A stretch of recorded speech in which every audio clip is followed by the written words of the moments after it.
आप सभी का स्वागत है योग और स्वास्थ्य पर आधारित हमारे इस बेहद खास कार्यक्रम स्वस्थ विचार में। मैं हूं आपके साथ आपका साथी विकास। दर्शकों, स्वस्थ विचार कार्यक्रम एकमात्र ऐसा कार्यक्रम है जिसमें आपको आयुर्वेद से संबंधित जानकारी दी जाती है, कुछ नुस्खों के बारे में बताया जाता है, रोगों के लक्षणों से आपको अवगत कराया जाता है ताकि आप अपने आप को हर तरफ से सुरक्षित रख सकें, हर एक रोग से अपने आप का बचाव कर सकें। और ये संभव तब है जब आपके अंदर जागरूकता होगी। और यही प्रयास हमारा इस कार्यक्रम के माध्यम से रहता है कि आपको इस कार्यक्रम के जरिए स्वस्थ करें, तंदुरुस्त करें। और इन सभी विषयों में हमारा मार्गदर्शन करते हैं जाने माने असाध्य रोग निवारक गायत्री सिद्ध पंडित श्री लक्ष्मण दास रतन भारद्वाज जी।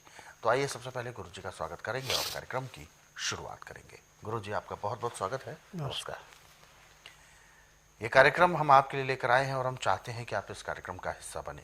यदि आपके साथ किसी भी तरह का रोग है, कोई शारीरिक कष्ट है, तो आप इस कार्यक्रम में सीधे जुड़ सकते हैं। हमें कॉल करें या आप हमें व्हाट्सएप के जरिए अपना मैसेज भेज सकते हैं। व्हाट्सएप मैसेज में लिखना आप अपना नाम, उम्र और कहाँ से बात कर रहे हैं और पूरा सवाल। तो चलिए आगे बढ़ते हैं और शुरू करते हैं आज के एक मुख्य विषय पर चर्चा।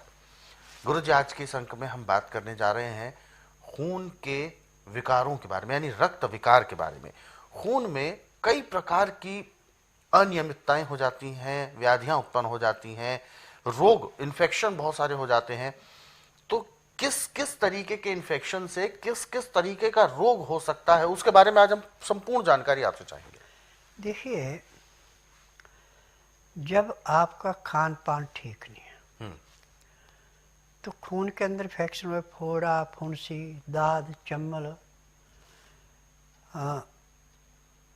खून के अंदर विकार होने से ये सारी बीमारियां होती हैं। यानी दूषित खाने की बात कर रहे हैं आप। हाँ, दूषित खाना अगर हमने खाया तो ऐसा होता है जी।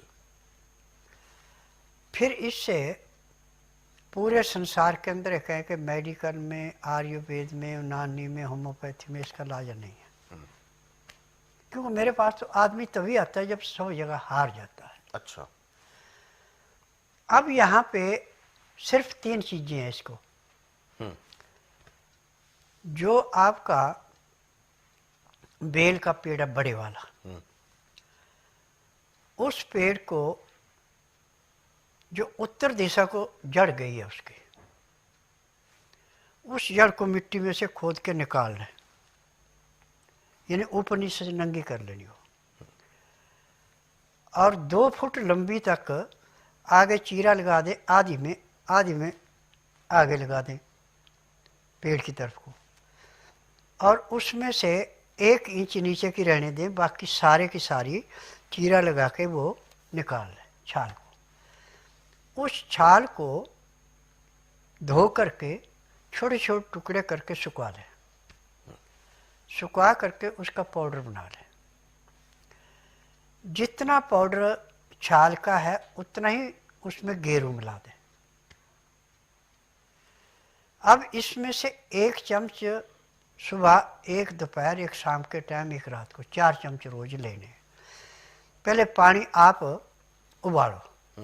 जब पानी उबल जाए तो उसके अंदर 1 चम्मच डालो मिक्सचर का। अब इसमें उबाली, पहले पानी गर्म था, फिर उबाली और ज़्यादा आ गई। अब इसको उतार लें, कप में, गिलास में, किसी में भी डालो। अब इसमें आप या तो सेला मिश्री या कुज्जा मिश्री या बिना मसाले का गुड़, ये मिला के मिठास कर लें पैदा। जैसे आप चाय या कॉफ़ी पीते हैं, ऐसे इसको 1 गिलास को पीने में आधा घंटा लगना। छोटे छोटे घूंट लेके पीना। तो आप देखेंगे कि आपको 2-2.5 घंटे तक जो आपको तकलीफ बढ़ रही थी वो घटना शुरू होगी। दूसरी खुराक लेने से और ज़्यादा आराम मिलेगा, तीसरी से और ज़्यादा आराम मिलेगा, चौथी खुराक लेने के बाद यदि आपका पेट अच्छा साफ नहीं होता तो पेट भी अच्छा साफ हो जाएगा। अब ये आपको 2 महीने कंटिन्यू लेनी है। जैसे देखा कि अब आपका ये हफ्ता 10 दिन का माल रह गया, बाकी ख़त्म हो गया, तो दोबारा यही तरीके से तैयार करो। 3 महीने कंटिन्यू लेंगे। लाल मिर्च, हरी मिर्च, आयोडीन नमक बंद करेंगे, नाम मात्र के लिए सिंधा या काला नमक ले सकते हैं, काली मिर्च, हल्दी। इसमें कोई छौंक नहीं लगना, कोई मटर मसाला नहीं डालना। और जिस आटे की रोटी खानी है उस आटे नाज को पहले धो के सुखा लें, सुखा के उसको चना काले वाला 1 किलो मिला के और 50 ग्राम अजवाइन भून के, 100 ग्राम तिल भून के मिला के उसका आटा ऐसे पिसाना है जैसे नदी के किनारे का रेता हाथ पे सरकता है। तो जाके अंदर से भी सफाई होगी, बाहर से भी। चना, अजवाइन और तिल ये जिस भी नाज के साथ मिलते हैं उसकी पाचन शक्ति भी बढ़ जाती है और नाज पचता भी जल्दी है। गेहूं इसमें ना ही लें तो सबसे अच्छा है, क्योंकि गेहूं पचने में 10 घंटे ले लेती है, जबकि बाकी नाज कोई 2.5 घंटे, कोई 2 घंटे, कोई घंटा लेता है। चना जो है ये घंटे 1.5 घंटे से फालतू टाइम नहीं लेता।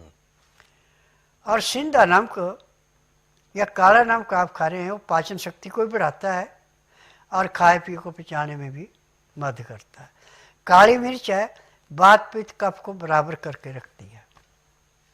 लाल मिर्च, हरी मिर्च यदि आप इसके साथ लेंगे तो फिर आपको अल्सर होने का भी खतरा है। ये आंतों में जाके जैसे पानी में पत्थर बैठता है ऐसे आंतों में चिपक जाती है। जहाँ चिपक गई वहाँ जख्म हो गया, अल्सर हो गया। तो उस चीज़ को भी बचाना है। और ज़्यादा पुराना रोग है तो आपको फिर आश्रम में आना पड़ेगा। आश्रम में आने का नियम है कि बुधवार की मैं छुट्टी रखता हूँ, गुरुवार से लेकर मंगलवार तक नाड़ी परीक्षण करता हूँ। नाड़ी परीक्षण में पैर के तलुए से सिर के बाल तक की MRI, CT scan, x ray, ultrasound, ECG, sonography सब कुछ 5 सेकंड में हो जाता है। फिर इसके बाद दवाइयाँ खाने की हैं, पीने की हैं, मालिश करने के तेल हैं, आँख में, नाक में, कान में डालने की दवाई, दंत मंजन, यहाँ सारी जड़ी बूटियाँ हैं। यहाँ पे कोई भी केमिकल नहीं है। और मेरी अपनी फार्मेसी दवाइयाँ बनाने के, दवाइयाँ रजिस्टर्ड है, पेटेंट है, इनका साइड इफेक्ट कोई नहीं है। ये इसकी उपलब्धता है।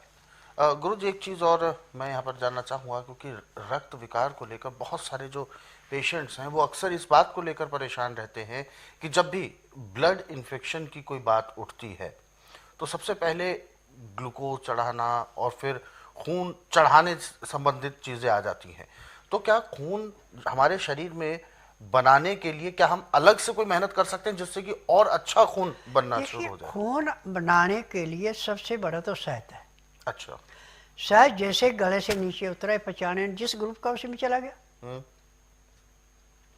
और डॉक्टरों को इसके बारे में कोई नॉलेज नहीं, कहते शुगर वाले को शहद नहीं खाना चाहिए। शुगर वाले के लिए शहद तो अमृत है। शहद आग में जलता नहीं, मीठी चीज आग में बड़ी तेजी से जलती है। बिल्कुल जलती है। गर्म पानी के उबलते पानी में बर्तन नीचे उतार के उसमें तोल के शहद डाल दो, बर्तन का वजन तोल लो। जब आपका पानी और ठंडा हो जाए उस पानी को निकाल दो। शायद ना 1 ग्राम घटेगा ना बढ़ेगा, जो आपके गिलास का वजन था। तो जितना आपने शहद डाला उतना वजन उसका बढ़ा। बगैर घोले घुलता नहीं किसी चीज में, चाहे गर्म ठंड में जैसे मर्जी डालो। और जैसे ही गले से नीचे उतरा तो लीवर के पास नहीं जाता जी, ये सीधा पैंक्री से होके और पित्ते से होता हुआ गुर्दे में जाके तिल्ली के पास जाके स्वीकार करा के दिल को सप्लाई हो जाता है। अच्छा, यानी खून में ही मिल जाता है। हाँ, बिल्कुल। जिस ग्रुप का उसी ग्रुप में, इसका अपना कोई ग्रुप नहीं है जी। तो बिल्कुल ये बहुत बेहतर चीज़ें हैं, कुछ नुस्खे हैं, कुछ उपचार हैं और कुछ सावधानियां हैं जो कि अभी कार्यक्रम में गुरुजी ने बताई हैं। ऐसे तो और भी बहुत सारी चीज़ें हैं, इसके बारे में हम जितना जानेंगे उतना ही कम रहेगा।